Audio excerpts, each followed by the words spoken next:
Okay, welcome to the Human Resource Management Part 4 Evaluating Employees presentation lecture.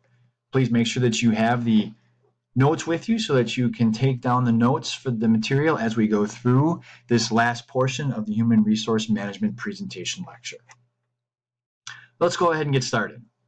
Now, evaluating. This is where we are checking on the progress of our employees to see how well they're doing, as well as be able to suggest areas of improvement and make employees aware of what they are doing well.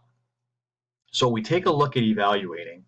We first have to determine what is the purpose of the evaluation. In order to make these things meaningful tools, what is the purpose of the evaluation? Then indicating how we are going to evaluate the employees and when will they and how will they occur? And then finally, consequences of evaluations, both for good action and bad action. So this is basically what we're going to do to determine the future of this employee within our organization, good, bad, or indifferent. Let's take a look at the purpose. When it comes to the purpose of evaluating, we want to identify for the employee strengths and weaknesses, the things that they do well and the things that they need to improve on. Within that, we will then determine to the employee and let him or her know what training and or development might be needed in order to improve in those areas. Now, if you have an employee who is a good employee, most likely he or she is going to have goals. So how are they going to be able to achieve those goals? And then finally, what is going to be the recognition and or reward for those efforts? So when it comes to evaluating an employee, this is the purpose of doing so, because remember, we are investing in a human resource. We want this employee to do well. It is our job as a human resource manager or a human resource management department to develop our employees, evaluate them, let them know what they're doing well and what they need to work on so that they can improve as individuals, thus improving our quality as an organization. How? Performance evaluation. This is the process of judging how well an employee has performed the duties and responsibilities associated with the job. Performance evaluation periods are different in every organization. They could be yearly, they could be every 2 years, every 3 years, they could be every 6 months. Every organization is going to be slightly different. Now, you might also get evaluated at different times depending upon how many years of experience that you have with that organization. The less amount of experience that you have with an organization could possibly mean more evaluations. And as you become more of a seasoned veteran, there might be less evaluations. But nonetheless, as long as you are employed at a particular organization, some way, shape, or form, you will be evaluated. So if we take a look at this a little bit further, if we are taking a look at the how, and we are determining how to give an effective employee evaluation, these are some things to keep in mind when you are developing this evaluation tool. First, define the expectations. Define what is expected of the employee so the employee is very, very clear on what he or she is supposed to be doing on a daily basis. Make sure that the goals are measurable and observable. So whether or not they are working towards something, it can be measured in some way, shape, or form with a metric, a quota number, something along those lines, and make sure it is observable. So if there's a behavior you're looking for out of the employee, make sure that that can be observed while they are in the workplace. Next, you're going to create the goals. This is discussing the goals with the employee and then obtaining the employee's agreement and signature.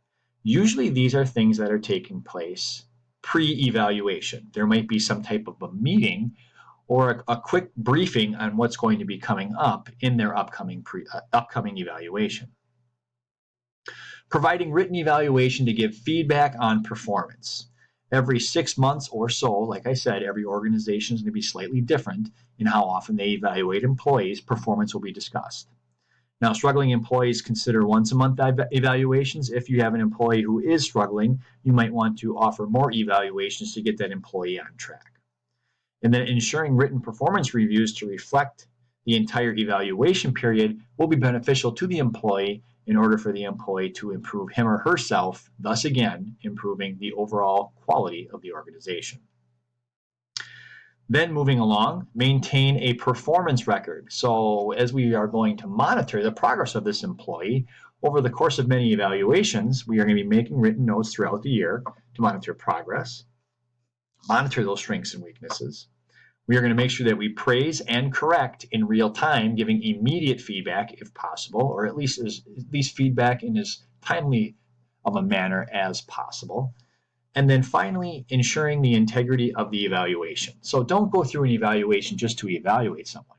Make sure that it has a purpose. Make sure that there is something that the employee is going to get out of it and the time is going to be well spent. So there's going to be written comments that should be factual, detailed, and constructive to help the employee improve.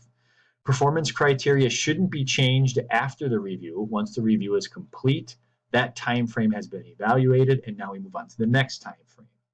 Evaluations shouldn't digress from the measures initially defined, which means that once the initial parameters for a particular evaluation are set, they stay, they do not change. Thus, the employee is always understanding what is expected of him or her during the evaluation process. Now, when it comes to the end, after the evaluation is complete, let's take a look at consequences. Now, if we have an employee who does very, very poorly on an evaluation, there could be disciplinary action.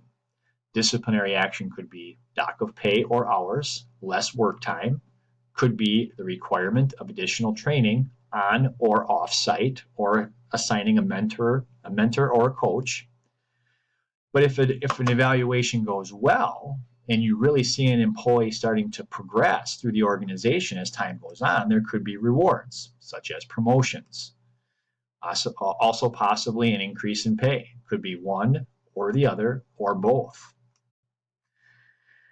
Now, if the evaluation goes extremely poor, it might be determined by the human resource department that it is just time to release this employee and move this employee on to a different form of employment, no longer working for our organization.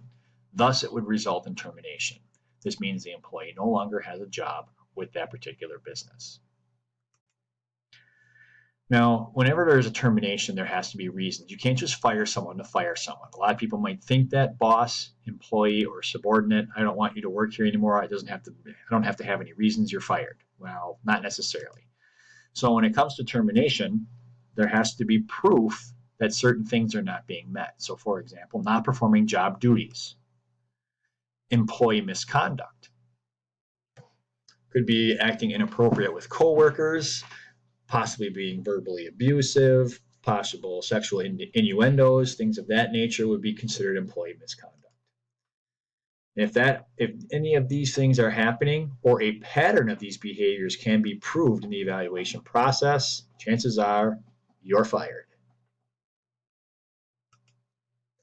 Now, external reasons could possibly be profits are down. Thus, we might be eliminating positions because we can't financially support all of our employees. Not enough work could be layoff. Could mean that we don't have any work for you right now, so you're going to have to take some time off and not be paid. However, we are not terminating your employment. It just means that at this point we have no work for you. At a later date, we might bring you back on and not rehire, but bring you back on to full-time work. If any of these types of reasons are in place for employee termination, that is considered to be laid off. Fired versus laid off. Similar, but different. All right, the final piece of the human resource role play is going to be part number 5. We will be doing this in class to conclude the HR role play activity, in which case then all of the parts 1, 2, 3, 4, and 5 will be put together and submitted in Google Classroom. In part 5, it is now time to evaluate your employees. You are going to explain the following when it comes to evaluating them. What will you be looking for? What are the things as an organization you are looking for out of your employees, and how are you going to gauge whether or not this is getting taken care of or not, and the employee is being productive? How will this evaluation occur? Timeline. How will the pre-evaluation meeting go? How will the evaluation go? Post-evaluation meeting. And then finally, what will be the consequences of the evaluation for both good and bad, or positive and negative evaluation meetings after the evaluation has taken place? So this, after we complete this is going to conclude the HR role play activity, and then it'll be submitted. And then we will review this and use it as a review tool and piece to get you prepared for your exam. Now, other HR responsibilities could include developing policies, different policies within the organization. This is how we're going to do business in these different procedures. Employee code of conduct could be attendance, how you conduct and act in the workplace. Technology policies, proper use of technology. Should you be able to be on your phone texting all the time? Should you be able to check Facebook while you're working? Things of that nature. And then also keeping personnel records. So that might be contact information, phone number, email, mailing address for payroll purposes and other communication needs, and then also training records. Different things that have been done for this employee over the course of his or her career and to train and develop them. Different training conferences that they might have attended, different on-the-job training experiences they were part of. Did they mentor or were they mentored? Any of those other training policies or training techniques that they might have been a part of. And then finally, performance records. After the evaluations have taken place, how well is this employee progressing? Improving, not improving, staying the same? How do we want to address this employee moving forward? Continue with training, continue with development, or is it getting to the point now where we have to terminate employment? Oversee pay and benefits. So employees, when they work, they get paid. You get your salary or you get your hourly wage. Make sure benefits are the latest and greatest. You want to attract the best possible employees to your organization. So make sure that you can offer as attractive benefits as you possibly can. And it could be also resolving day-to-day problems. It could be, for a better lack of a word, drama going on. So you might have employee complaint procedure, maybe being able to form a formal procedure for handling employee complaints, either against other employees or even management. Maybe it needs to be put in writing. It cannot just be verbal. And whenever you have a paper trail, then you can prove action that has taken place based off of certain situations at hand. So putting it in writing is always a good idea. And make sure it's given to all employees involved. So if you are the one doing the accusing, your accusers also are going to be aware of what is going on, and they will be notified of this in some type of a piece of writing. Legal issues affecting HR. Yes, there is a legal equivalent to this. There's equal employment, which is the Civil Rights Act of 1964. Remember studying that in social studies. The Equal Employment Opportunity Act of 1972. Notice how all of these things kind of starting to fall within this short time frame. Employee safety and health, also known as OSHA. You might see this. This is an organization that makes sure that the working environment for employees is safe. The Occupational Safe and Health Act, OSHA, of 1970. That's when that was put in place. Let me go back for a second.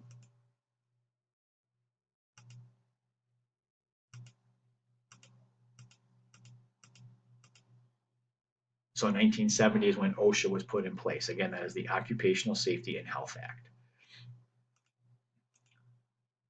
Emerging areas of discrimination law. These things are always working. This aids in the workplace. Sexual harassment, making sure that your workers feel safe and feel like professionals and not anything else. The Patriot Act. And this one, which is a big one, we've actually already had discussions on this in class, called the Pregnancy Discrimination Act, which requires employers to treat pregnant employees like all other employees when determining benefits. So you cannot be penalized directly or indirectly for becoming pregnant. And the changing HR department. How has the HR department changed over time? Well, from 2003 to 2012, here's what we're looking at. These are the different numbers, and this is the graph of data that you have available to you. Now, keep in mind, all graph data can be manipulated in some way, shape, or form, but this is taking a look at how things have evolved over the course of the past 10 years. So there are opportunities out there. There is money in HR, but it can be a very stressful and a very time-consuming and energy-consuming profession. How does HR use social media? It can be used in recruiting. We talked about that. LinkedIn being a professional form of social media. Facebook is also used. If this is the way people are communicating with each other, it makes perfect sense to have employers communicating with employees and possible future employees in the same manner. So get a chance, when you go ahead and pause the presentation lecture and take a look through this particular graphic.